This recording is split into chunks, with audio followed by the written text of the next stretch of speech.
Okay, welcome to the panel on online family safety. I'm K Tetch. I'm the assistant director here at this track, and this panel is my idea. So blame me when you get bored, or whatever. My experience is 28 years as a computer user since the age of 6, and a highly digital household, including 3 kids. The oldest of which is standing at the back with horns on right now. And the practical uses that I've found work with dealing with a house full of kids with electronic devices. Hey, my name is Geoff Termorshuizen. I've got a master's in cybersecurity and currently working on a second master's in international security and intelligence studies.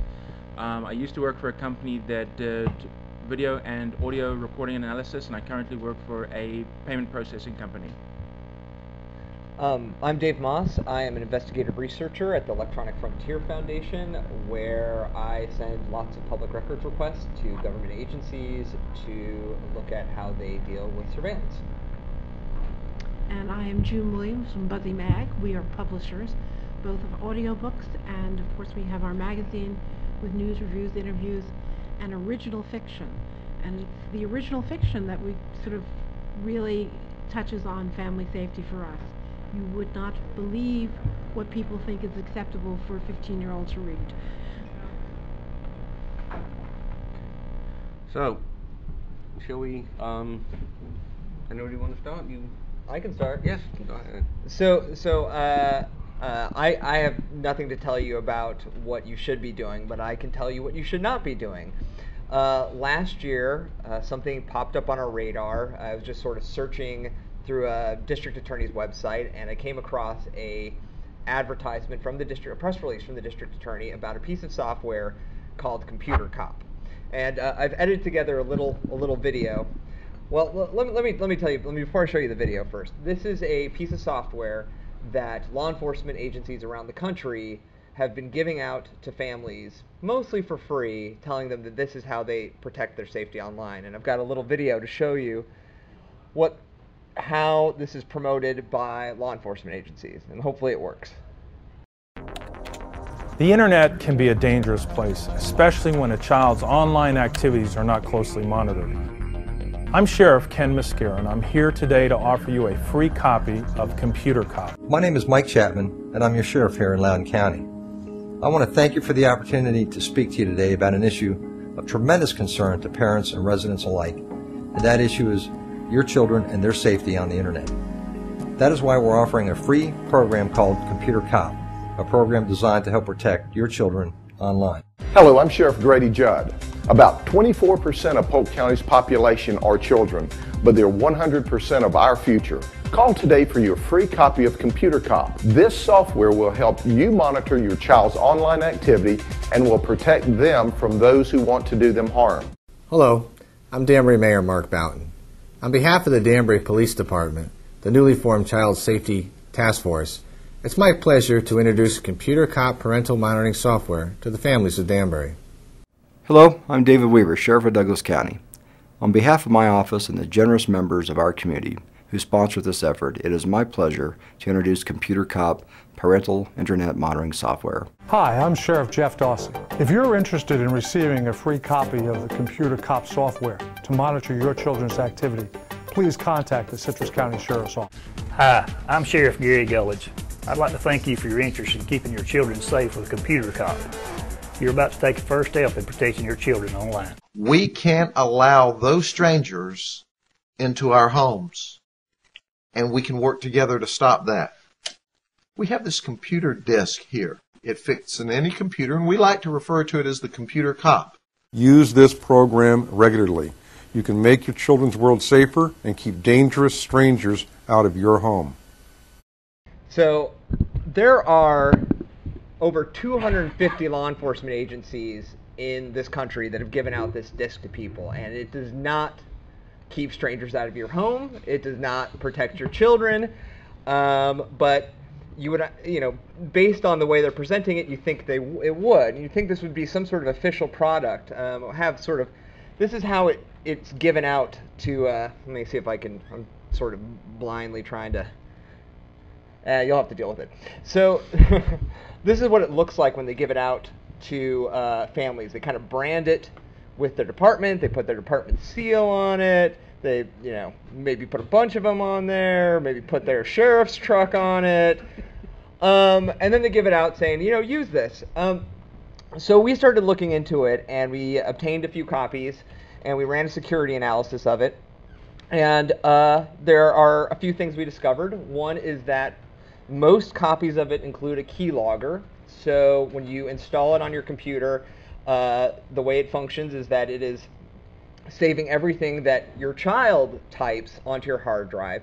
But you can also configure it to send you an email whenever your kid types a particular keyword that you've set. So presumably you'd say, oh, drugs. So if the kid types drugs, you start getting emails of your key logs on it. Now, it's sending those and it's saving them, but it's not doing it encrypted at all.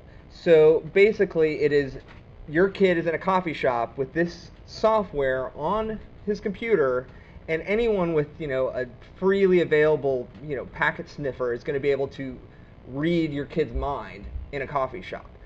The normal protections that you would have from, say, using HTTPS everywhere, over secure communications, totally undermined because the communications are no longer secure because you're just sending them out.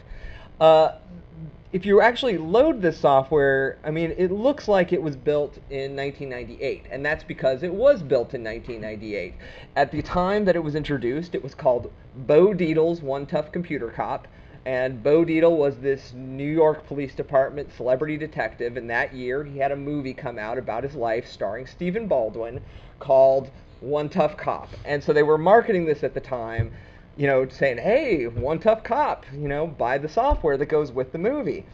Eventually, Bo Dietl was no longer famous, so they rebranded it, and it's just this company out of New York that makes nothing other than the software. And they don't even really update the software. They just market it, and they go to law enforcement agency around the country and say, hey, I hear you have some grants that you're sitting on. I hear you have some asset forfeiture money that you don't know what to spend.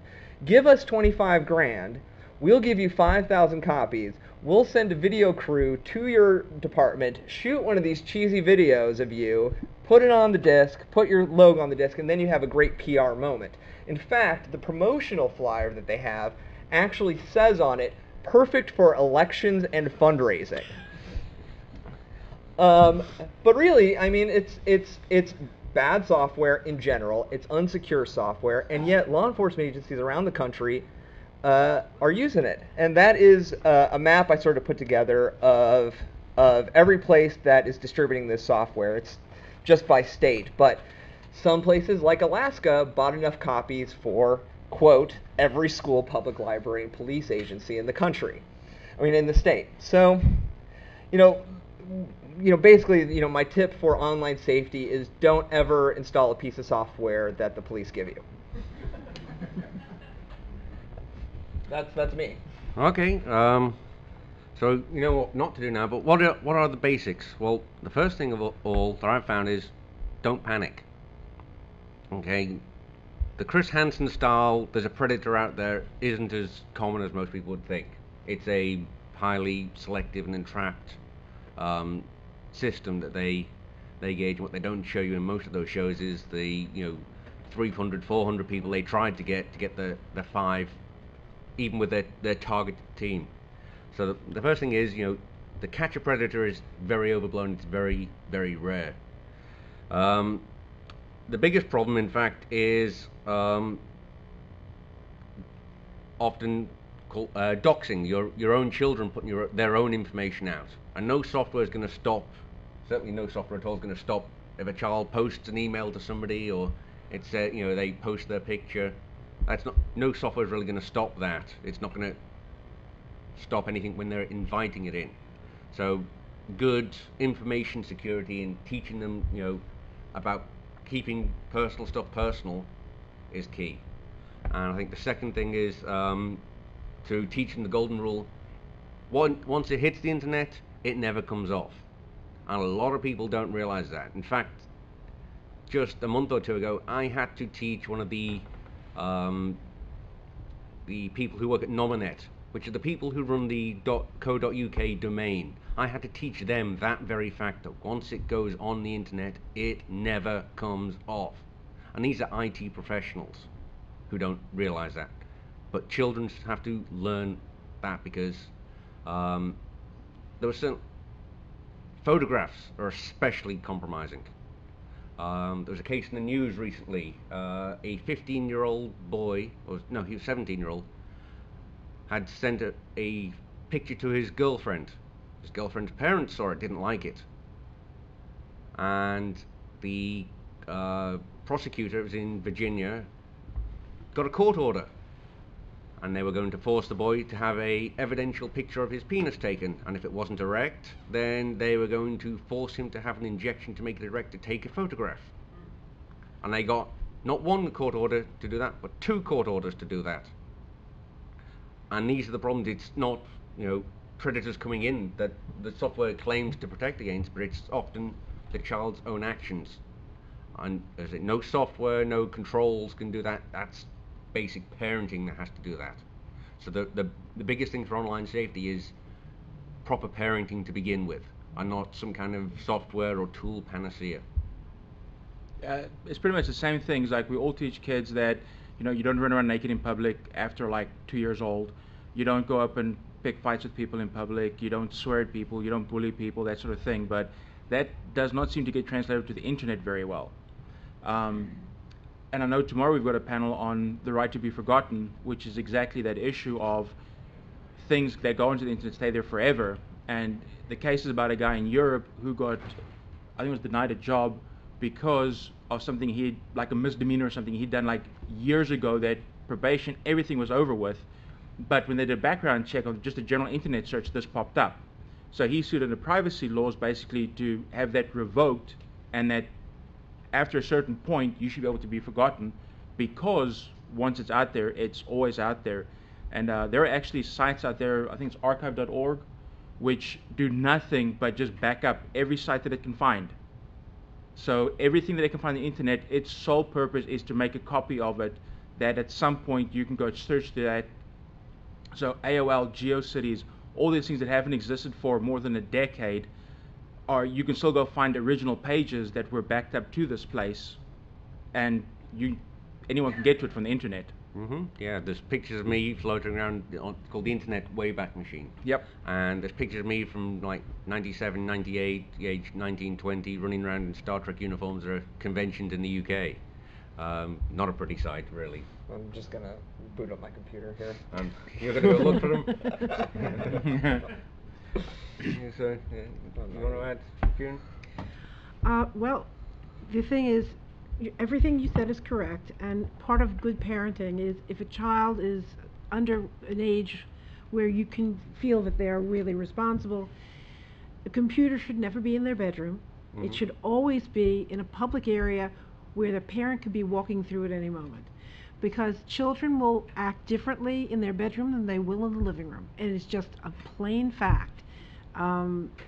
And of course the parents should every once in a while check over the shoulder. I mean, you don't want to be, you know, overwhelming and overbearing with a child, but considering the delicacy that we're talking about, where something can follow them for their lifetime, and where while it may be true that there aren't predators around every corner, but it's also true that they do exist. So, you know, keeping them out of the line of fire is really important.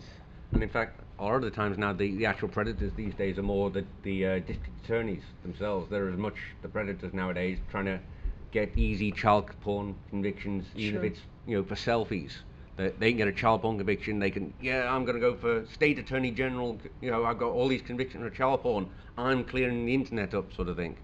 You had the same thing. Andrew Cuomo said that basically destroyed news groups, the Usenet on the internet, by championing it as New York Attorney General to get rid of news groups from first Yahoo, AOL, AT&T stopped in New York, and then they stopped everywhere, and it basically killed an entire protocol for child porn, which wasn't really even an issue on the thing, but it was a campaign issue. As with the software, it's a great fundraiser and campaign issue. You also want to make sure that their social security number doesn't end up on the internet. Yeah. Because they're just dumb enough. You know, kids are nice and they can be really, really smart. They could have a 260 IQ, and still they'll say, "Oh, I get this free little widget. All I have to do is put my name, address, and my social security number. What could be the harm?" You know? Lots of adults fall for that as well. It's what Nigerian scams are based on. Yeah. I mean, how many people say, "Oh, all I got to do is pay $5,000, I'm going to get 7 million"? Okay, you know. But we have to protect the kids. I mean, Right, you want the adults to be. Even adults fall for it. So you got to, especially with the kids. Especially with the kids. Yeah. So yes, keep them public, and especially, at least until late teens, keep passwords. Keep a copy of their passwords. Even if you don't use them, you're not sure. If there's an exploit, a site gets compromised. If they're at school, you could still change them, and get them so that their accounts aren't compromised then, and their information taken, and like at Facebook. And of course, the other part of this is cyberbullying, which perhaps the predator thing is overstated, but the cyberbullying thing is not. And to protect your children from that or being that way is, again, if they have the privacy and it's less annoying to you to have it out of your sight, it really is not a good idea. And I'm saying a lot of times the kids that are in many cases being the cyberbullies are not doing it maliciously. If you Google the term "I faced my internet troll," you'll find a story about a well-known blogger who was actually scared offline by a person who was sending him packages like to his house with like dead flowers, threats against his wife and his kids, and it turned out to be a neighbor's son who thought this was just funny. But in the meantime, the guy had been losing sleep, depression, all kinds of pretty much PTSD. And when he finally sat down, when they told the parents were like, "We need to call the cops because he's in trouble." And the victim was actually like, no, let's just sit down and talk to him first. So they sat down, they brought up the issue, and the kid just burst out. He's like, "I had no idea that was the effect. It was a game." And a lot of times that it starts off as a game and you start getting attention, so it becomes more of a game, because it switches from getting attention to be, can I get away with it? And so many times there's not a malicious intent behind it. It's simply kids being kids because they don't have the life experience to realize that this type of thing is not okay, and there are actually consequences on both ends of it. Yeah, definitely. And keeping an eye on things just to help build their interpersonal interactions as well, because there's a lot of even adults, young adults, that aren't. Hang on one. So I was going to ask about the keeping the family computer in the family room. I've heard that advice before, but it feels to me like a lot of people now are using the internet on mobile devices like tablets, phones. And things, and you can't really keep those out of the kid's bedroom, it seems to me. Well, you can keep a child that is too young from having one of those, or you could have a cell phone but not necessarily have internet access on the cell phone, and it's your responsibility as a parent to decide, is my child ready for that? And it's easier to provide it than it is to be Mr. Grumpy or Mrs. Grumpy saying, "No, not yet, maybe when you're 16, or maybe you're doing it out of love for them, but they're not appreciating it."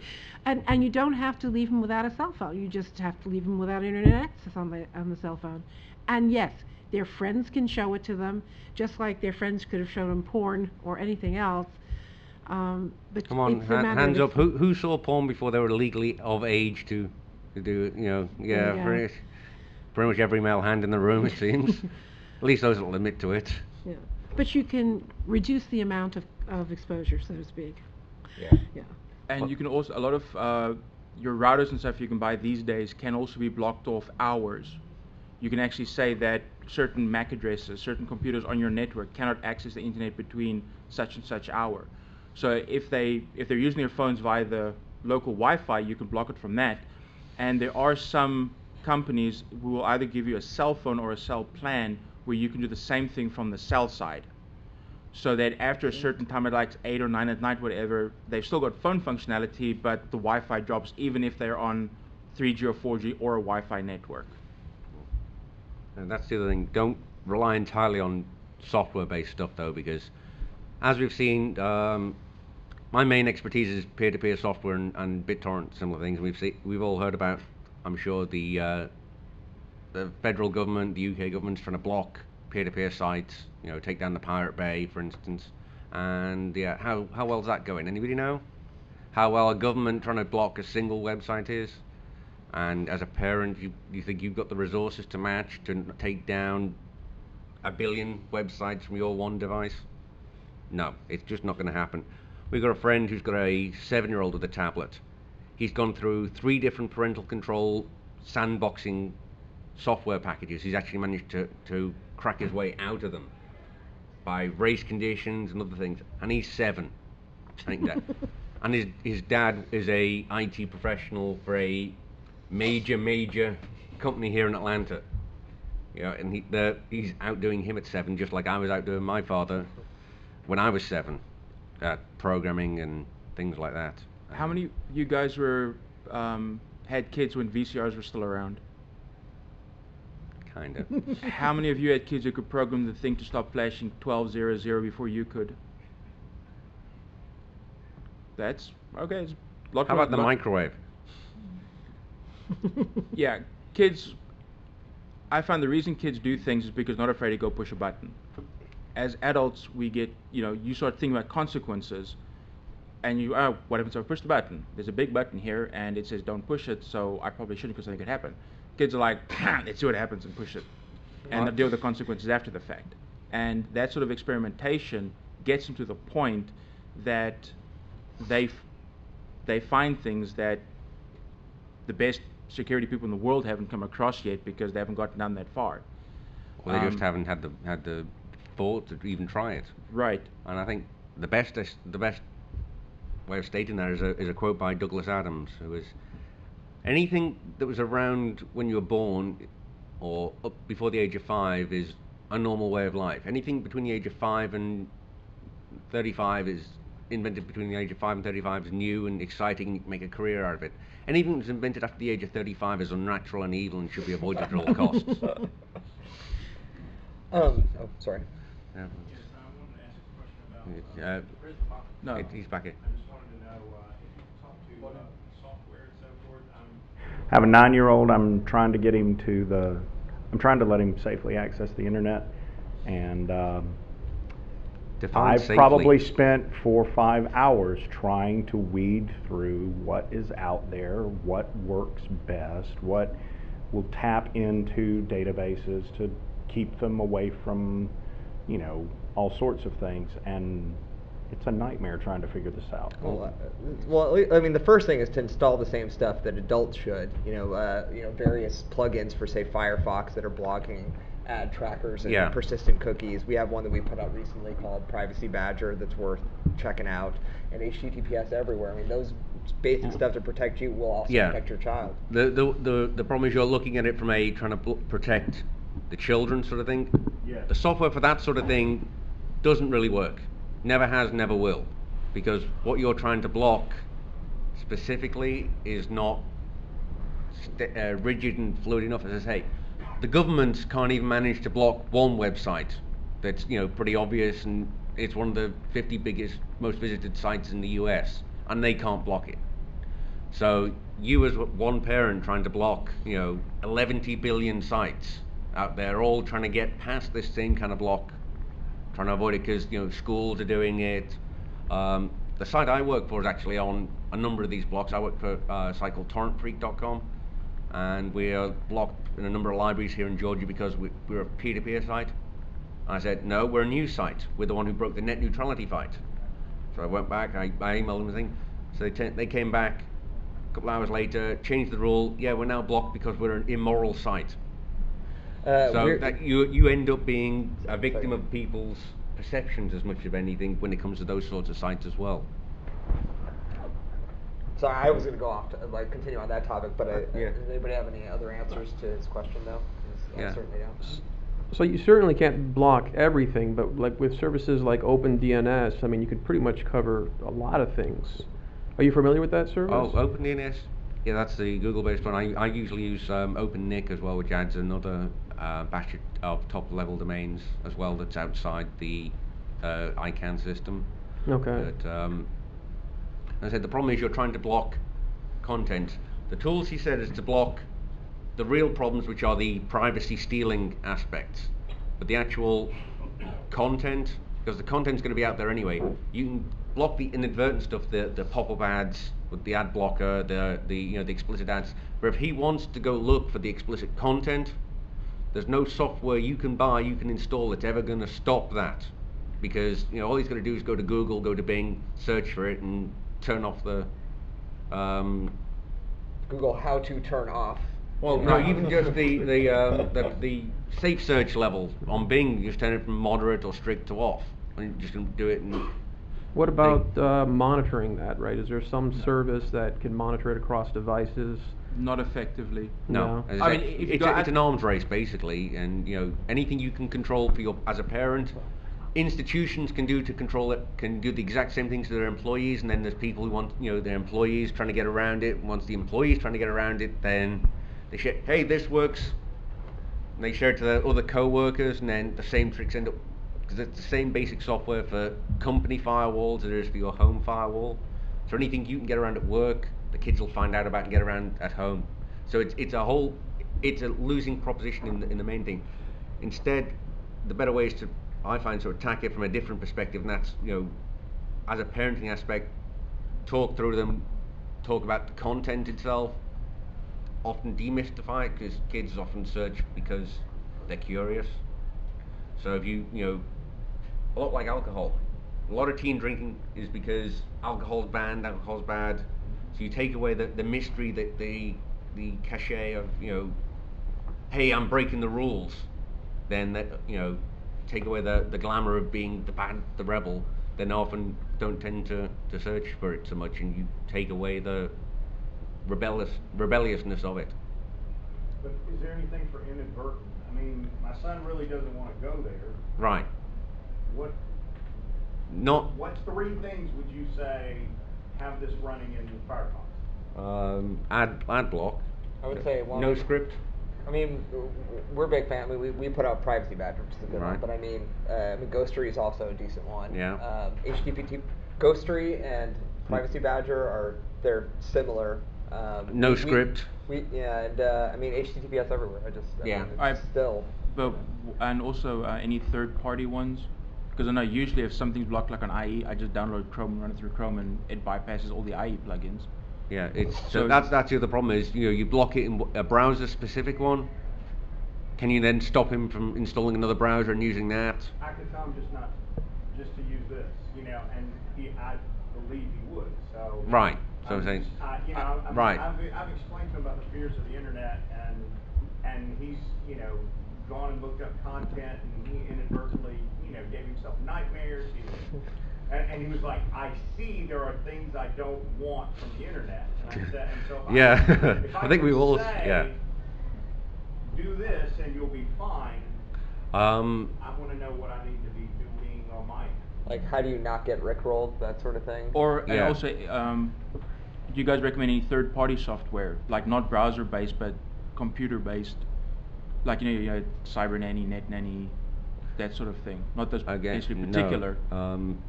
Personally, if all you're worried about is the inadvertent stuff, the blatant, obvious stuff, then perhaps those kind of net nanny things may work.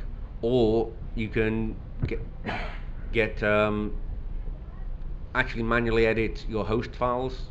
That's easy to do. It's a text file in most operating systems. You just add it and you change so it points back to the computer. So you try to go to the best porn site in the world.com. You can change it to your computer. Looks at it, it always says, okay, the DNS address for the best porn site in the world.com is your own computer. So every time it goes, okay, go to the best porn site in the world, okay, back to this computer, it won't go anywhere. You can do that, and that's completely free. It's just you just use a text editor. And you can actually download lists of those as well. I have seen. I know The default one is like about 1K. Mine's currently sitting at about just under a meg, which is tens of thousands of sites, because a lot of them are just the ad trackers, the annoying ones.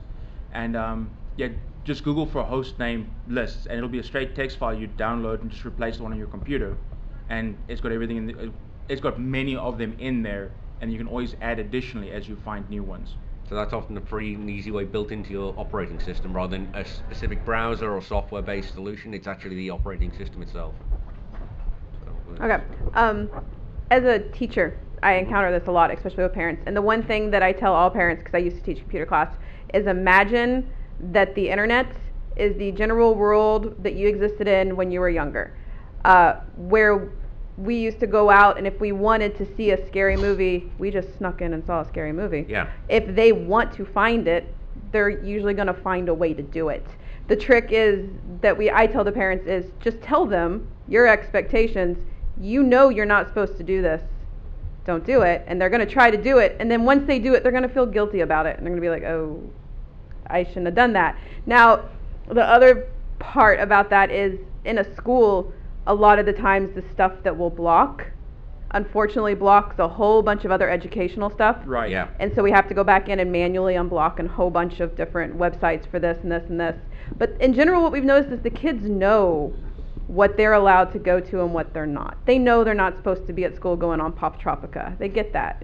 They know their limits. But it's one of those where we have to constantly keep reminding them. And I always have parents, and this is where my question comes in, so I got blocked. But is there a way, because I've had this question now 4 times from parents, who want, I know there's a couple ways to put YouTube on where you don't see the ads while you're watching the YouTube video. Is there a way to get to the YouTube and not have the ads at all? I know it's not a software, I think it's just a website you have to download, but like I know about QuietTube, where you can play it. U2.be. Say what? I thought that was the shortened version. It was. The problem there is that YouTube makes money off of that. That's their Right. revenue source, so they don't want you to have it without the ads. Well, I'm not worried about the ads. It's so much it's the other videos on the side. Right. No, but what happens there is that someone comes up with a way to do it, then YouTube has a invested interest in finding a way to stop that from being able to happen. So you're constantly basically playing catch up with them, because they want you to see those things because that's where they make their money. You don't want them to see it, so someone comes up with a way to do it. YouTube figures out how they did it and then does a way that nullifies that block. And there is actually one way, if I remember right. It's that if you create your own page and embed it yourself, when you go to get the embed code, it can actually, I think there may be an option to turn off similar or referring videos, which maybe, so you create your own local page that just embeds it, you may be able to turn them off in the embed code. You can also click privacy mode as well. Kill them, and I put all the videos I use at school, I embed it myself in my own website so that when the kids view it at home to do the Right. assignment, they don't see all the other stuff. The parents love it, but now they obviously they want more. So. That's the only real way. It's a long manual process, but that's about it. Going through and finding what you don't like and then embed. Okay. I wanted to respond to some other things that you said. So, we recently learned that there's this company called Lightspeed that provides web censoring services to schools across the country, and we had recently discovered that EFF.org was registered as like a malicious site for them because we had pages linking to Tor, the anonymity, circumvention site. And we were furious. We were furious because we get calls from high school students and high school teachers all the time. We have kids come and do interviews. I mean, we have lots of information and resources. And to find out that arbitrarily some company somebody had said, oh, well, if they go to this site, there's like one page on there where they're going to figure out how to get around, the type of software that blocks Iranian dissidents from accessing the outside world. That means everything is banned. We got them to change it, which is great. I think they still block the actual single page, but everything else is fine. But it's interesting with schools, and I think that if we're talking about online family safety, that it's apparent that as a parent that when you're you care about playground safety, you care about the quality of teachers you hire, but you also need to care about the quality of technology. More and more schools are sending iPads home with kids, sending other kinds of devices. Sending home software, sending home things that they're not necessarily really putting into consideration privacy or what kind of things they're installing and sending into your home. And there are school administrators out there who have decided that it's their job to police bullying outside of the school. It's their job to police accessing sites. And you have to decide, am I the one who's going to be the parent, or is the principal going to be the parent when it comes to what is done outside of the school? So when you're going to, if you're going to PTA meetings, if you're going to school board meetings, this is something to watch for on the agenda whenever they're approving new technology. Make sure that there's a discussion over privacy, that there is some sort of privacy policy that is discussed before, and make sure you look at this before they start sending an iPod into your home or an iPad into your home. So it's more embarrassing, but it's easier to manage the kids than it is to manage the technology, simply because you know your kids better than any software ever will, and you know what their buttons are. The biggest, and obviously you guys care about this because you're here, but talk to your friends about this as well. They will have them. It's a lot more awkward to have talks about sex and bad things on the internet than it is to just install software that'll block them. But it's not nearly as effective, because I would wager money every single time that your kid will find a way around your blocks within a week of it being there. Their communication networks are way better than yours. When you guys installed a piece of software to block something, how many of you told your friends to do the same thing? How many of you basically walked them through the process of installing that software? Actually, how many of you actually have something like Net Nanny or Net Protector or something installed for your kids? I put it on people's computers, but it doesn't work. Do you normally tell your friends about when you do that sort of thing? Do you walk them through the process? Because every time one kid figures out a way, the next update, the biggest topic of school will be how to get around that. And that'll go through all of their information networks. It'll go through Facebook, go through Snapchat. The kids will adopt software before you guys even heard about it. They'll probably be onto the next thing before most parents catch up with it. And it doesn't mean the parents are bad parents. It just means that the parents aren't operating at the same level the kids are, which in many ways is kind of scary. But it means that unless the parent is someone who's absolutely all the time up to date on everything IT, he's probably got an even chance of, or she's got an even chance of being at the kid's level. Yeah. But other than that, it's always a catch-up game. I mean, I'm an IT journalist. I work for a news site on the cutting edge of BitTorrent, peer-to-peer technology, all that sort of thing. My daughter's 17. She's not, and often she's heard of some kinds of software and played with it before I've even heard of it, gotten it, what have you. So Let's see. Will you admit having got around any software your dad placed on the computers? Yes, I have. How long did it take you to get around it? About 10 minutes. How fast did you tell your kid? How fast did you tell your friends about it? I don't have a lot of friends, but but pretty much the next day I've let everybody know. Mm-hmm. And you guys spent what? Maybe $100, $150 on a piece of software that your kid broke in 10 minutes, which means you're going to go buy another one. I mean, I can't emphasize enough. I mean, we talk a lot about online hygiene. We don't really, aren't discussing this with children, just people in general. But the idea that, we talk about brushing our teeth and flossing, and we talk about making sure you shower, and you wash your hands and you use your hand sanitizer, and when you speak to your kids, making sure that they know that there are these certain things that you need to do on a regular basis. You need to run your antivirus software. You need to make sure you're clearing your cache and your history, and make sure that you're running a software that's going to be blocking ads.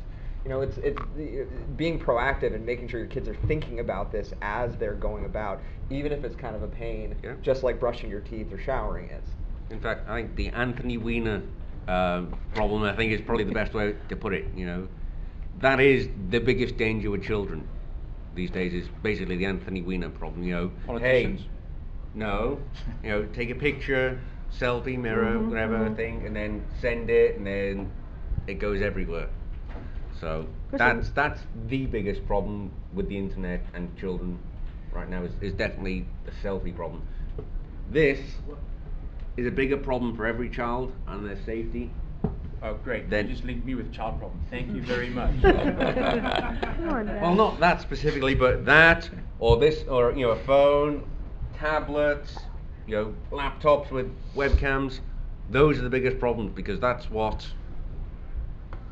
causes the problems these days, a lot of the time. And again, we go to the bullying, and the other big problem is, of course, getting into an online fight with some trolls, and especially groups like, and I'm not afraid to say it, groups like 4chan and getting on the wrong side of those, and them trying to anonymous that group, and having them try to dox them. Can we find out about this person? Oh, here's this photo we found on Facebook that looks like them. Has it got the EXIF data? Has it got the GPS coordinates from when they just posted their profile picture on Facebook embedded in it? Has the Facebook tag been embedded in it? Okay, we've got the location. Now we've got the location, can we get the thing? And then this, then we get this, then we get this. And then they can build up a whole picture. And, the online fighting is another thing to worry about. There's a Rule 7 in the Dragon Con thing of, rules of conduct. I think it's basically don't be a jerk. That works for online as well, because being a jerk online ends up often getting some people in trouble when you're a jerk to the wrong person. June, you were saying something earlier? Well, I was going to say that while I hold parents primarily responsible for everything because it's their children, I'm also very disappointed in one of the largest corporations that we have, which is Google. I know what you said about Pirate Bay, and you're right. But I will tell you that if Google wanted to take Pirate Bay down, they could do it like that. They could do it like that because they have control of ranking.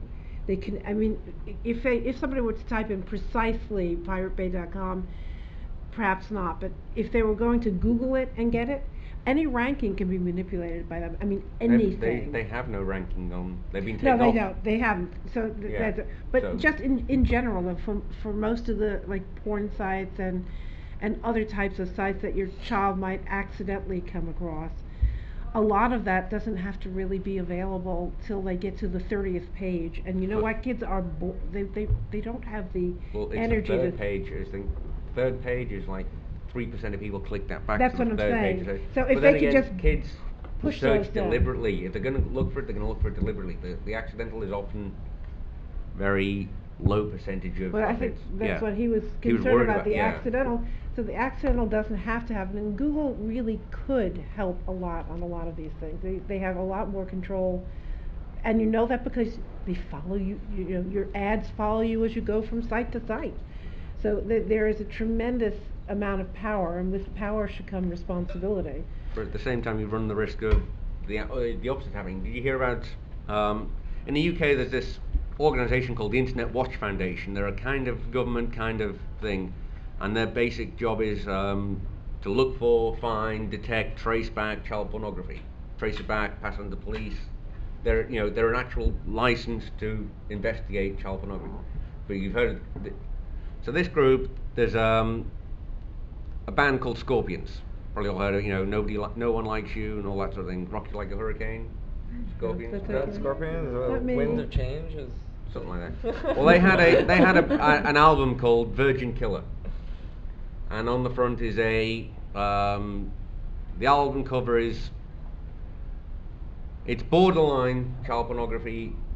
A bit like the Brooke Shields movie Pretty Baby. It depends on your perspective, what you consider. It's on that fine line. Well, they decided that to flag it as it is on the Wikipedia page. So then every person in the UK, because the Internet Watch Foundation puts out an automatic list that all UK ISPs block, they screwed up, and anybody who wasn't logged in from the UK that went to Wikipedia was blocked from accessing it because of this one image that was not even technically illegal in the UK. Good Lord, yeah. So that's the other side of the coin with the Google. I understand. I understand what you're saying. I if just you weren't logged in, you didn't go through the secure site, then you couldn't get into Wikipedia at all if you're in the UK. So that was the other problem about the problems of trying to rely on software. Does anybody use things like Find My iPhone or other software to watch your kids all the time? Not all the time, but use it occasionally to see where they are. Right. I mean, I recently heard about a friend of my fiance's who has tracking her like 17-year-old child all the time, and I find that really troubling because I really don't like the idea of normalizing the idea that you're being watched all the time, and the kids know, and I don't like the idea of kids growing up thinking that and acting only under. And you mean the 17? They haven't figured out how to block GPS, Apparently disable not. GPS.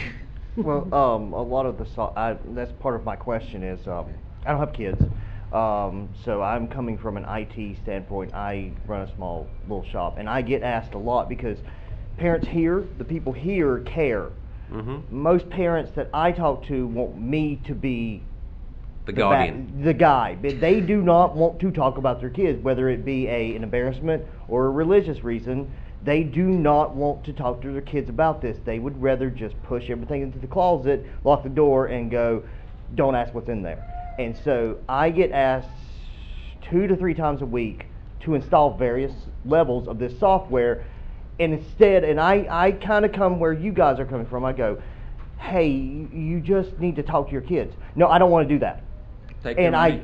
But these kids, they're asking me, and I've been asked to do many a times, come to churches and talk to people about this. And I'm worried because the only thing I can go in there and do is use scare tactics. And because I can't go, use this, and this, you're good. If I could give you a BuzzFeed top 5 things to do to keep yourself safe on the internet, I'd be on BuzzFeed and not, telling people actual real facts. And so I'm kind of stuck. I want to help these people out to a point, and I've got ranging from I don't want them to see porn to install mobile spy, which is what I've done in various situations. And my big question is the legality standpoint.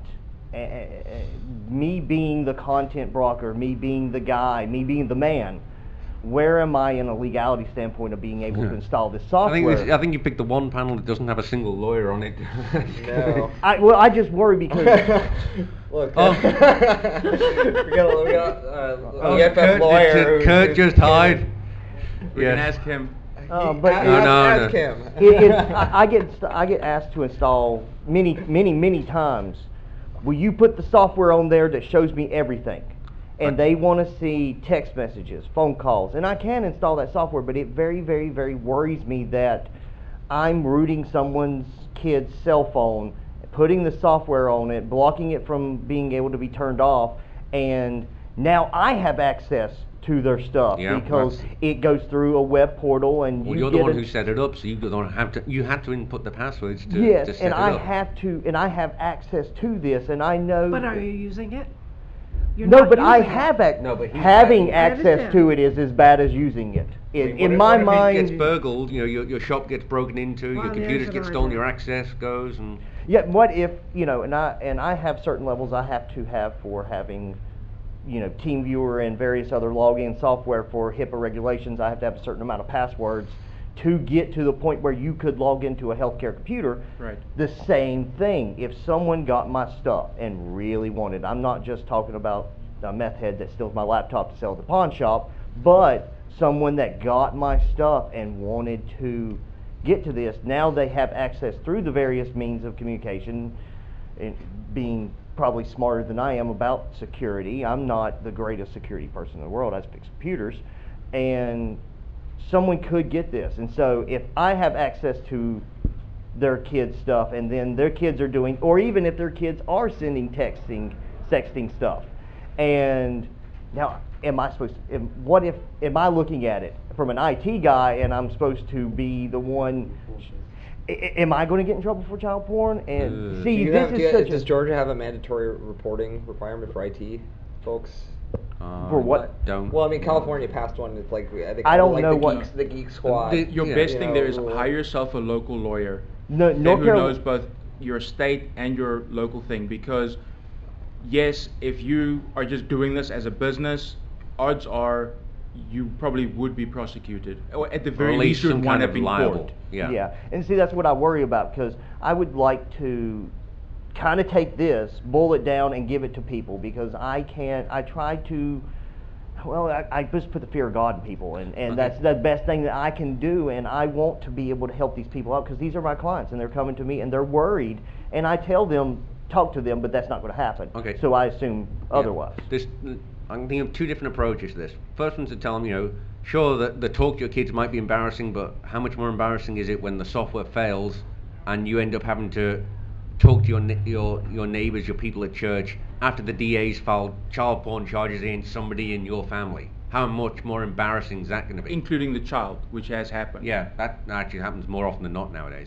The second option is, in the story I was trying to remember,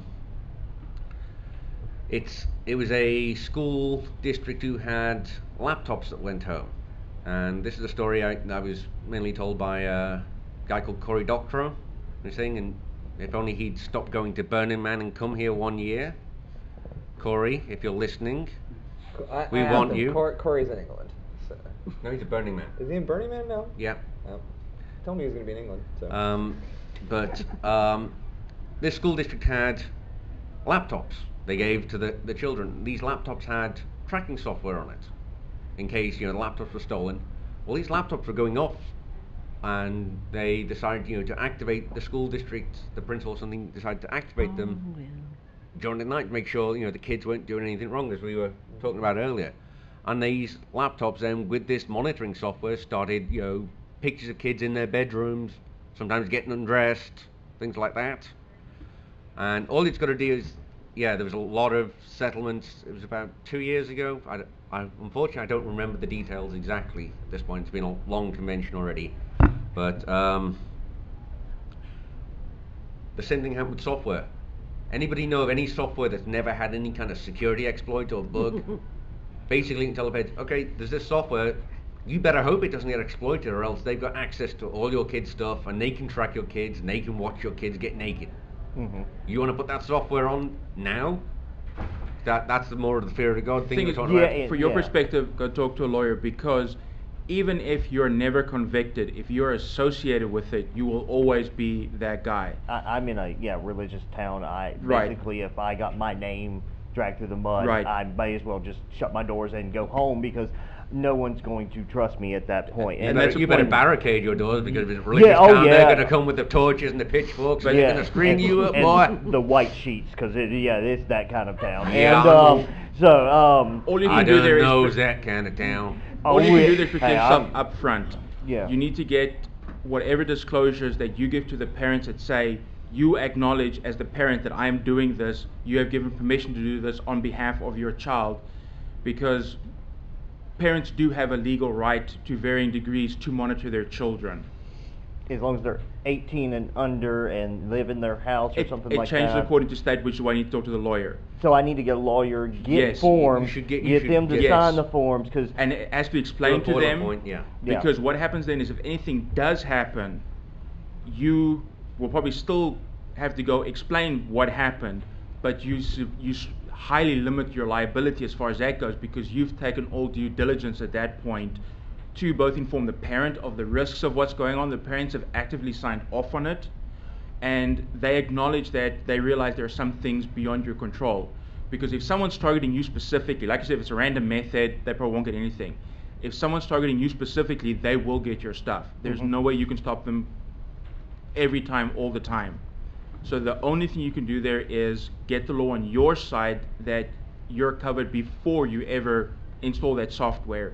Because you can always go back and say, we explained this to you, you guys signed off on it, you knew the risks and everything else, a bad thing happened, we're very sorry, but it's the nature of the beast.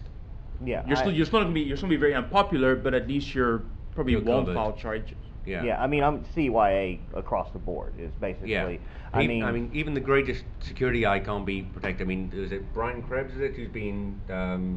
Krebs on security. He's one of the top security researchers online. He's been swatted and pizza bombed and everything.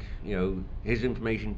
He's one of the top security researchers. His information's gotten out, and he's been targeted before. And so, as a parent, any sufficiently determined attack's going to get what they want. So I think it's something that David said earlier, though. He was talking to your kids about all the things with the computers and, you know, how it's set up and whatnot. The other benefit to that is your kids start talking back to you. Yeah. So if you're talking to them and talking, you know, first explain how to set up the computer and, you know, why we don't go here, how we do this, they'll start telling you about everything they know about computers as well. And odds are you'll be at least at the same level as they are, or very near to it, versus trying to play catch up with them because you don't know what they're doing as far as the computer goes. So you'll actually learn a lot as to what's current with the kids, and then you can spread it around to the other parents and say, most of the things that are out there that cause trouble are not really bad software. It's just used badly or with poor judgment. Yeah. And unfortunately, kids are kids, and it's going to take them time to learn good judgment. Your best bet there is, once you are talking to them and encourage the other folk, it doesn't have to be about sex, just talk about stuff, how to set up the computer basically, and get them to talk back to you. And they'll tell you what the latest IM chats are, they'll tell you what the latest trends are, and you can stay abreast of that, so if something does happen, you sort of know where the kids are at that point, or at least very close to it. Where's the box? There's the box. Kind of speaking to that, can you recommend, you know, there's a new social app that pops up every other day, and along the lines of Secret or Yik Yak or things of that nature. Can anybody recommend maybe a good resource for parents to stay on top of those kinds of things, to educate themselves? Your children. Yeah. Well, specifically, my children are not very active online yet, but I like to stay on top of, you know, what's out there, not to restrict it per se, but just to educate yourself. Are there any Well, the problem is, like you say, or? they jump up all the time.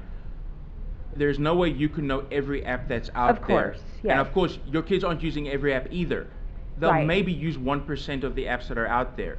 So you may go and do due diligence on 98%, but the 1% they're using and 2% you didn't search on. You'll save yourself a lot of time by talking to your kids, because one, you'll know not just what's coming out, but you'll know actively what they're using, and if they're using it, their friends, their community of friends will be using it. And so you'll be able to take, like you said, ones that pop up every day by the hundreds, you'll know specifically what small group your kids are using. Okay, Well, so there's see- like see, that's a good one. commonsensemedia.org, you know, that's something similar to that. To what? The commonsensemedia.org website. I tend to use TechCrunch. Okay. They often they're a news site that often focuses a lot on startups and new apps and new things. That's how I found out about that thing in your hand right now. This is pretty nifty. It is. It's a great thing. You know, they cover a lot of startups. They do a lot of actually conventions kind of like this, but for tech startups. So TechCrunch, CNET, and just, you know, keep an eye on that. Ars Technica sometimes as well, and Wired. Bucks. You can throw it. Yeah. There we go. Nice throw. One thing I was curious about, a lot of times it just helps to know just what is going on. And so, like, for instance, I imagine one day, could I just see everything that goes through my router? Could I get a report somehow? Wireshark. If you Windows, it'll be Wireshark, although it's a lot of packets and a lot of traffic. Really? It's a program called Wireshark. Yeah, it'll actually color code each packet type, and it's. But something that prints it out and something I can read. Well, it'll actually have a display. It'll mark it by the port, the destination, the type, the thing, the actual data packet itself, content if it's not encrypted. But not unless you're an actual network. By the high-end routers, most of them have got logging functionality. Most of what your kids will do, he's right, Wireshark is probably the best one out there, but it tells you everything, including the stuff that goes on in the background. Like your time updates to keep your Windows clock synchronized and things like that. That's stuff that the kids aren't using in any way, shape, or form. Right. Invest in a really good router and specifically look for what logging options it gives you. And also there are some router software that you can upgrade, like Open WRT or DDWRT. DDWRT and Tomato. And some routers can actually be flashed with this special, custom free open source software, which will have those functionalities. Unfortunately, Untangle or putting an Untangle box in front of your router, or I'm sorry, Untangle does logging and it's free. You can get a Pentium 4 box or something someone's thrown away. Throw that, set it behind, or set all your routing to go through that, and Untangle will send you a report. And if you all you need to know is MAC addresses or IPs, or I think it does Windows names, and it will send you an email daily, bandwidth traffic, where those websites went, who was using it, what time. So one last thing, a nice little piece of technology here, like a little laptop camera cover. Great for kids. Piece of tape, yeah. Yeah, we got them at our booth. Yeah. I actually have some advice.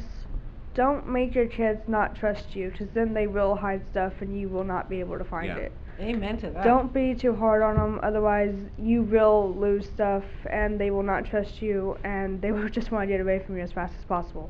Yeah. He's had some experience with that. Don't be too hard. I Talk to them. Trust me. I also used to teach, be a teaching assistant at a high school in Britain, doing IT stuff. So yeah, it's kind of hard to, teaching IT to 12 to 18-year-olds. I think is not fun. Okay, thank you. That's it. If you liked our panel, please do rate us on the app. We get the feedback, and more importantly, the con staff gets the feedback, and maybe they'll give us funding and a bigger room for some other panels as well. We can only hope. But thank you all for coming.